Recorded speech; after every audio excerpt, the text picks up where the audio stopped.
teman-teman semuanya, apa kabar nih kalian? Semoga dalam keadaan yang baik ya.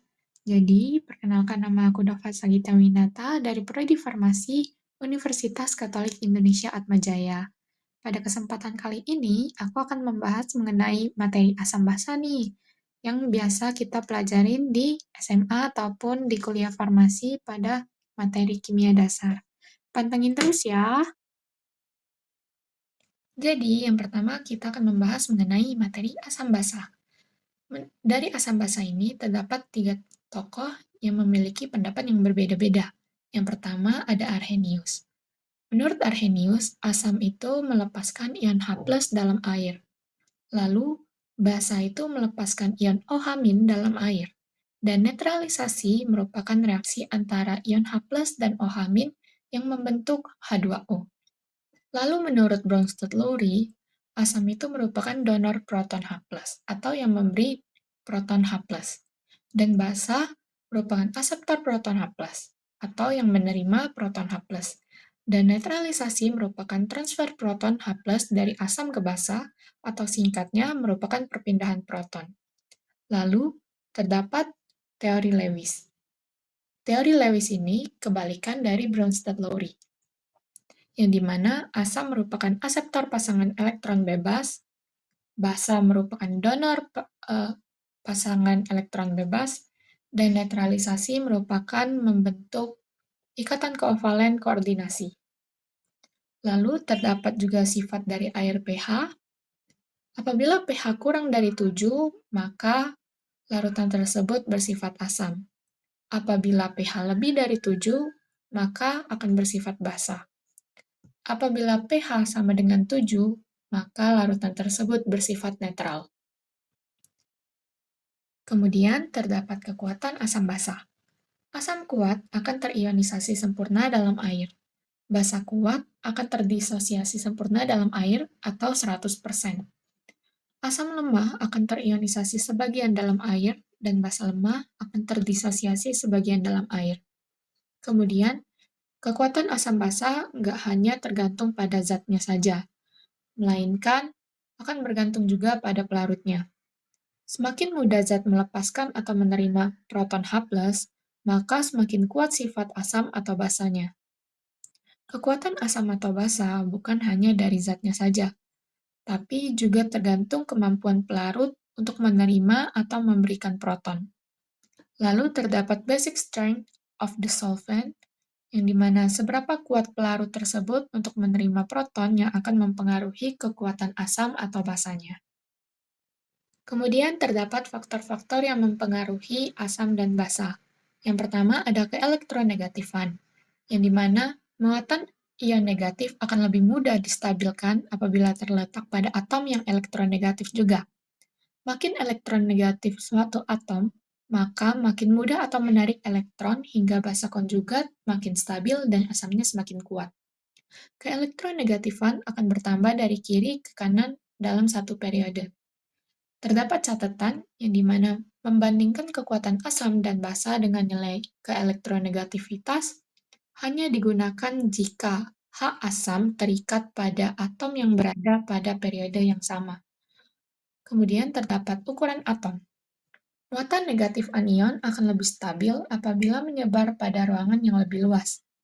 Pada golongan yang sama, makin ke bawah, maka makin besar ukuran anion tersebut sehingga kekuatan asam akan bertambah besar.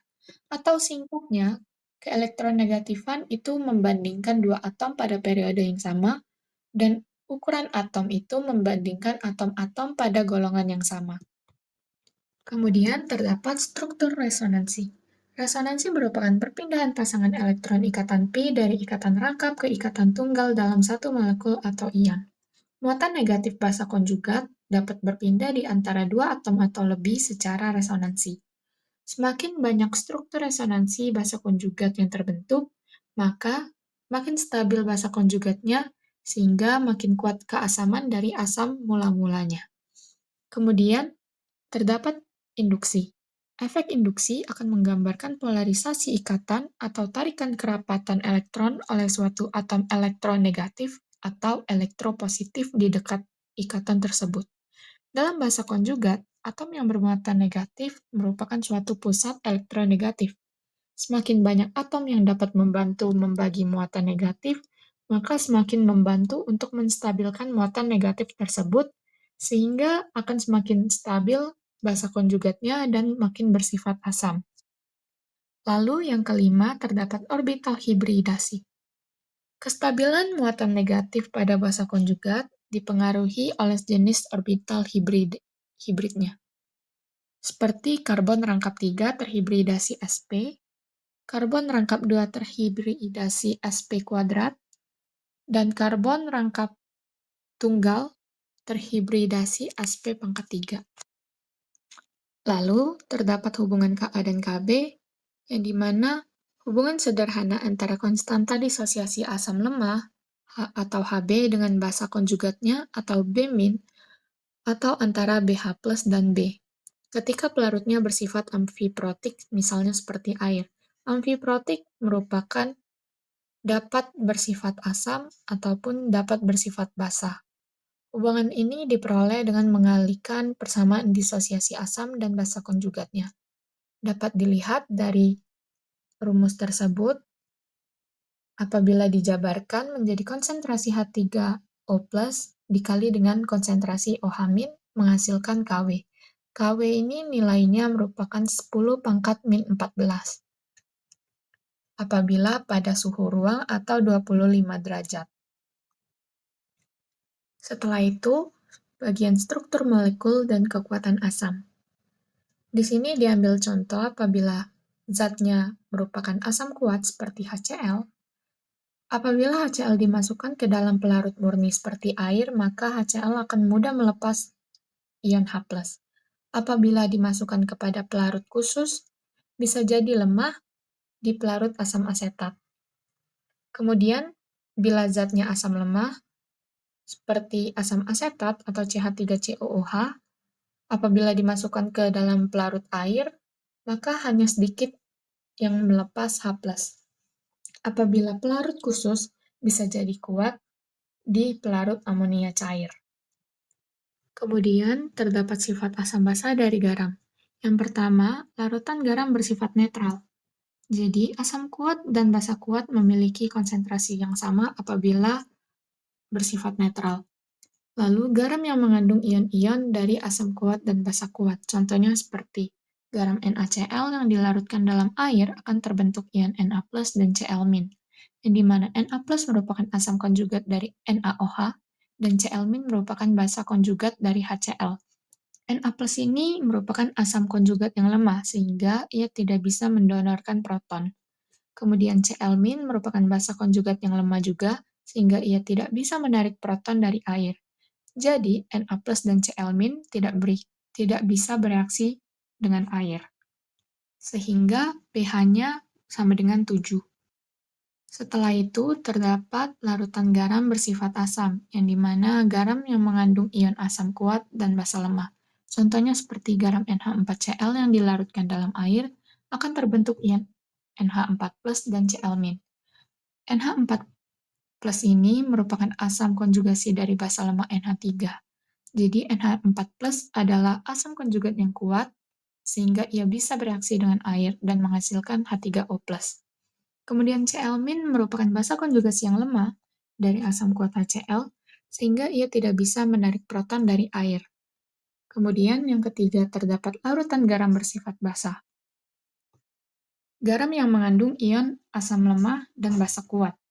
Contohnya seperti CH3COOA atau natrium asetat yang menghasilkan CH3COO- dan Na+. CH3COO- merupakan basa konjugasi dari asam lama CH3COOH yang kuat akan reaksi dengan air ion CH3COO- yang menarik proton dari air, jadi menghasilkan OH-.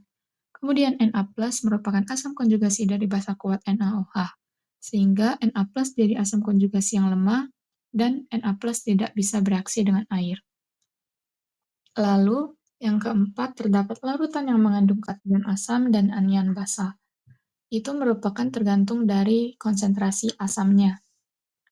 Apabila konsentrasi asam lebih besar dari konsentrasi basa, maka larutan akan bersifat asam yang dimana pH-nya kurang dari 7, dan apabila Ka-nya lebih kecil dari Kb, maka akan bersifat basah, sehingga pH-nya lebih besar dari 7.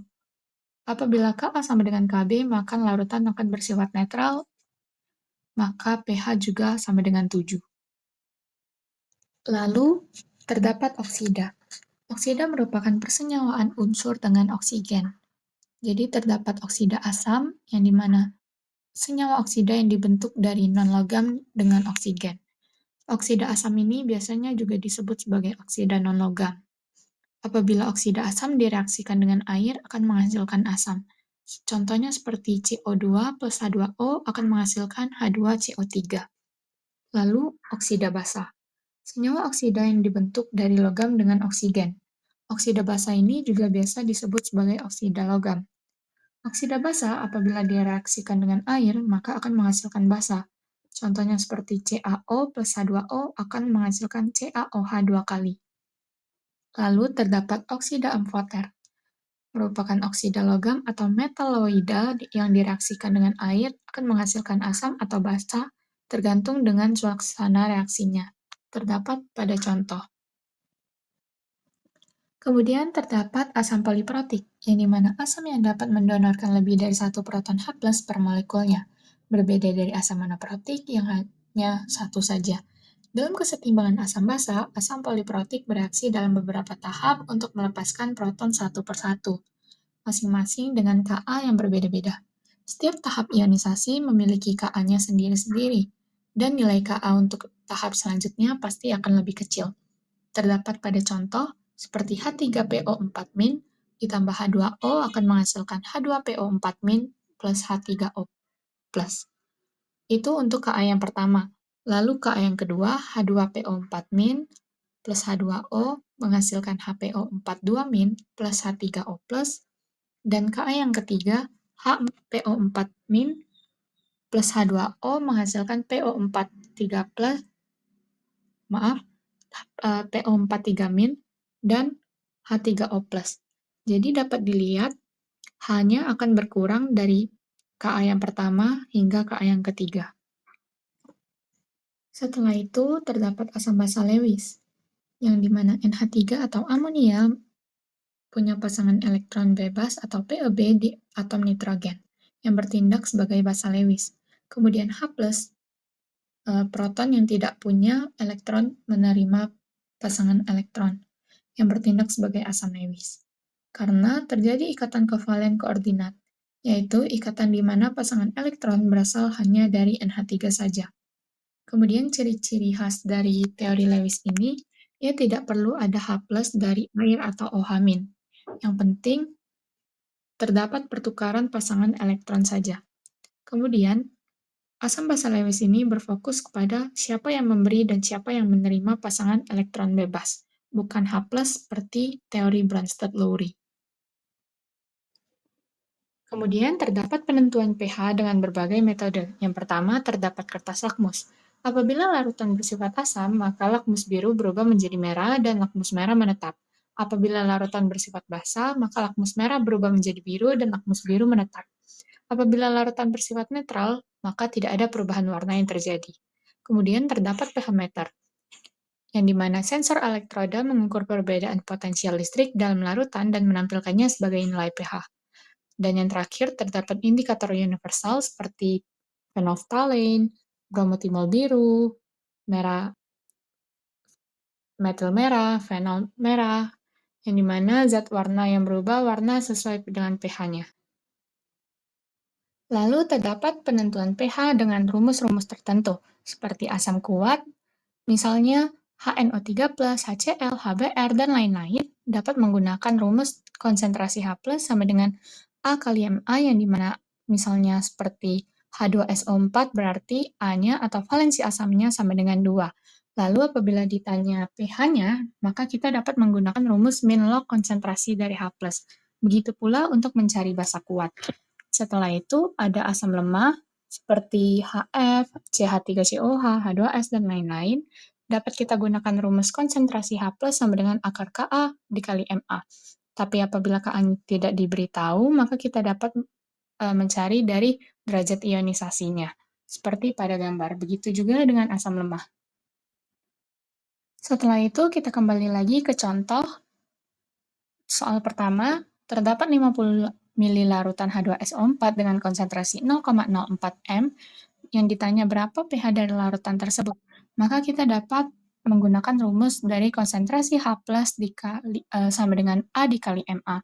Karena valensi asamnya sama dengan 2, kita dapat masukkan ke dalam rumus dan mendapatkan hasil 8 dikali 10 pangkat min 2. Setelah itu kita mencari pH-nya dengan rumus min log konsentrasi H+, sehingga mendapat pH-nya 1,09. Untuk soal nomor 2, terdapat 50 mili larutan NH3 dengan konsentrasi 0,36 m dengan Kb 10 pangkat min 6. Tentukan pH dari larutan NH3. Maka, kita dapat menggunakan rumus konsentrasi OH- sama dengan akar Kb dikali Mb. Kenapa pakai rumus itu sih? Karena yang diketahui pada soal terdapat larutan NH3, yang dimana NH3 merupakan basa lemah, sehingga kita dapat menggunakan rumus tersebut. Jadi konsentrasi OH- didapat 6 dikali 10 pangkat min 4, dan kita masukkan ke rumus POH. Karena yang ditanya pH berarti POH belum selesai, kita masukkan ke rumus pH dan mendapatkan hasil 10,77. Lanjut, kita masuk pada bagian kesetimbangan. Jadi kesetimbangan terdiri dari dua, ada yang homogen dan heterogen. Homogen merupakan reaksi kesetimbangan kimia di mana zat-zat yang terlibat di dalamnya memiliki wujud yang sama, apabila heterogen memiliki wujud yang berbeda, seperti pada gambar. Terdapat untuk yang homogen, fasenya sama, semuanya merupakan fase gas. Dan untuk heterogen terdapat fase gas dan liquid.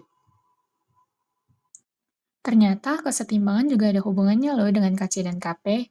Kc merupakan kesetimbangan berdasarkan konsentrasi, dan Kp merupakan tetapan kesetimbangan berdasarkan tekanan parsial gasnya. Kc merupakan perbandingan komposisi hasil reaksi dan pereaksi pada keadaan setimbang pada suhu tertentu, yang dimana hanya berlaku untuk fase akuos dan gas saja. Seperti pada contoh, N2 gas plus 3H2 gas menghasilkan 2NH3 gas. Karena pada fase tersebut gas semua, maka dapat dimasukkan ke dalam rumus produk bagi reaktan. Setelah itu, untuk Kp, hasil kali tekanan parsial gas hasil reaksi dibagi dengan hasil kali tekanan parsial gas reaktan setelah dipangkatkan dengan koefisiennya, seperti pada gambar. And then, ada larutan buffer, atau yang biasa kita kenal larutan penyangga ataupun larutan datar. Yang dimana larutan ini yang dapat mempertahankan pH konstan terhadap pengaruh pengenceran dengan penambahan sedikit asam maupun basa. Jadi, penambahan sedikit asam basa atau pengenceran ke dalam larutan buffer sebenarnya menimbulkan sedikit perubahan loh. Tapi, penambahan karena sangat kecil, jadi pH-nya itu dianggap konstan. Kemudian larutan buffer terdiri dari dua komponen, ada asam dan basa. Asam berfungsi untuk menaikkan pH dan basa berfungsi untuk menurunkan pH-nya. Asam dan basa ini merupakan pasangan asam basa dari konjugasi. Next, ada persamaan Henderson and Hasselbalch. Jadi, pada asam, terdapat reaksi Ha atau weak acid atau asam lemah ditambah dengan H2O akan menghasilkan amin atau basa konjugasi ditambah H3O+. Jadi pH-nya dapat kita cari menggunakan rumus pKa plus log 10 dari konsentrasi amin dibagi asam lemahnya. Seperti pada gambar, begitu juga pada basa, terdapat reaksi BOH menghasilkan B+ dan OH- akan menghasilkan dan merumuskan seperti pada gambar. Setelah itu, terdapat contoh.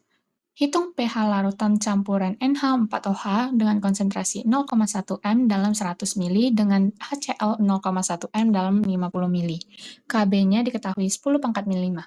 Pertama-tama kita mencari mol dari NH4OH dan HCl terlebih dahulu. Karena yang ditanya mol, maka kita kalikan konsentrasi dengan volumenya. Didapat mol NH4OH 10 milimol dan mol HCl 5 milimol. Kemudian karena dibilang pada soal larutan campuran, maka kita tambahkan volume masing-masing larutan tersebut sehingga mendapatkan 150 mili. Lalu kita masukkan ke dalam persamaan mula-mula, reaksi, dan sisa. Yang bersisa dari reaksi tersebut adalah NH4OH, yang dimana merupakan basa lemah. Kemudian karena hal tersebut merupakan basa lemah, kita menggunakan rumus konsentrasi OH- sama dengan Kb dikali Mb dibagi Mg. Kita dapat masukkan angkanya, dan kita cari pOH-nya, yang dimana pOH-nya mendapat 5, tapi karena di soalnya ditanya pH, berarti belum selesai. Jadi kita masukkan lagi ke rumus pH, 14 min 5 mendapatkan 9 pH-nya. Kemudian ada kurva titrasi pH. Terdapat pada gambar, dapat dilihat dari kurva-kurvanya ada asam kuat basa kuat asam kuat, basa lemah asam kuat basa lemah, basa kuat asam lemah, dan basa lemah dengan basa lemah, yang dimana masing-masing kurva tersebut memiliki titik ekuivalennya. Setelah itu, ada titrasi asam basa. Apa sih jadi tujuannya titrasi asam basa ini? Jadi, untuk menentukan konsentrasi larutan asam atau basanya. Kemudian, di dalam titrasi asam basa ini terdapat titik ekuivalen atau TET, yang merupakan keadaan di mana asam basa tepat bereaksi. Lalu ada TAT atau titik akhir titrasi, yang merupakan keadaan di mana titrasi harus dihentikan tepat pada saat indikator menunjukkan perubahan warna. Lalu ada titran atau titer, larutan yang digunakan untuk menutrisi. Biasanya konsentrasinya sudah diketahui. Setelah itu ada titrat, larutan yang dititrasi untuk diketahui konsentrasi komponen tertentu. Apabila kita ingin mencari hasil dari titrasi, maka kita dapat menggunakan rumus di bawah ini. Kita kembali ke contoh lagi. Larutan H2SO4 sebanyak 20 mili belum diketahui konsentrasinya, lalu dititrasi dengan larutan analog 0,1 m dengan menggunakan indikator PP atau phenolphthalein. Warna akan berubah jika volume analog tepat pada 30,2 mili. Berapa konsentrasi H2SO4? Jadi kita dapat masukkan ke rumus yang tadi, yang dicari itu molaritas dari asamnya, sehingga mendapatkan 0,03 m. Di sini ada kesetimbangan kelarutan, yang biasa kelarutan disimbolkan sebagai S, yang merupakan konsentrasi maksimum zat terlarut dalam suatu larutan. Apabila semakin besar S, maka semakin mudah larut, tapi sulit mengendapnya. Bila semakin kecil S, berarti sukar larut, yang dimana mudah mengendap. Satuan S berupa molaritas atau M. Untuk mencari molaritas, dapat menggunakan rumus yang tertera di gambar. Hasil kali kelarutan atau KSP merupakan hasil kali konsentrasi ion-ion pangkat koefisien. Apa sih hubungan KSP dan S? Jadi dapat kita lihat pada gambar, misalnya seperti MgOH 2 kali menghasilkan Mg2+, ditambah 2OH-. Jadi Mg2+ itu berupa S karena tidak ada koefisien atau koefisiennya biasa dianggap 1. Ditambah 2OH- berarti 2S. Lalu kita masukkan ke rumus KSP. Konsentrasi Mg2+ dikali konsentrasi OH- dipangkatkan 2, sehingga mendapatkan 4S pangkat 3. Kita kembali ke contoh. Pada suhu tertentu 0,35 gram BAF2 dengan MR 175 melarut dalam air murni membentuk 1 liter larutan. Berapa hasil kali kelarutan BAF2? Jadi kita mencari dari molaritasnya terlebih dahulu, kita masukkan rumus, dan mendapatkan 2 dikali 10 pangkat min 3. Lalu kita masukkan ke rumus KSP, kita reaksikan terlebih dahulu BAF2, menghasilkan Ba2+ ditambah 2F-. Sama seperti contoh, mendapatkan hasil 4S pangkat 3. Next, ada faktor yang mempengaruhi kelarutan. Terdapat beberapa faktor. Yang pertama ada suhu. Pengaruh suhu itu sangat signifikan pada zat berfase padat atau solid atau gas. Kemudian, pada zat padat, kenaikan suhu itu akan meningkatkan kelarutan. Suhu yang tinggi memperlebar jarak antar molekul padatan sehingga ikatan antar molekul melemah dan mudah terlepas oleh pelarutnya. Lalu ada jenis pelarut. Kelarutan ditentukan oleh kesamaan atau kemiripan tingkat kepolaran antara zat terlarut dan pelarutnya. Semakin mirip kepolaran zat terlarut dan pelarut, semakin besar juga kelarutannya seperti pada prinsip like dissolves like. Lalu ada pH. Kelarutan garam dari asam lemah dipengaruhi oleh pH larutan. Ion H+ dapat bereaksi dengan ion basa konjugat membentuk asam lemah kembali, sehingga meningkatkan kelarutan garamnya. Dan yang terakhir, terdapat adanya ion senama. Ion senama ini apa sih? Jadi, ion senama adalah ion yang sama berasal dari elektrolit yang berbeda. Kehadiran ion senama dapat mempengaruhi kelarutan suatu zat, misalnya seperti Ag+ pada berbagai garam perak atau Cl- pada berbagai garam klorida. Lalu, ada pengendapan senyawa ionik, yang dimana perakiraan pengendapan itu membandingkan harga hasil kali konsentrasi ion atau Kc yang terdapat dalam larutan dengan harga Ksp-nya. Apabila Kc lebih kecil daripada Ksp, maka belum mengendap atau belum jenuh. Bila Kc lebih besar dari Ksp, maka sudah mengendap atau lewat jenuh. Dan apabila Kc sama dengan Ksp, maka tepat jenuh. Lalu ada contoh. Banyak 10 mili larutan CaCl2 dengan konsentrasi 0,2 m dicampur dengan 10 mili larutan NaOH dengan konsentrasi 0,02 m. Jika Ksp CaOH 2 kali sama dengan 8 kali 10 pangkat min 6, maka CaOH 2 kali yang terbentuk akan mengendap berapa?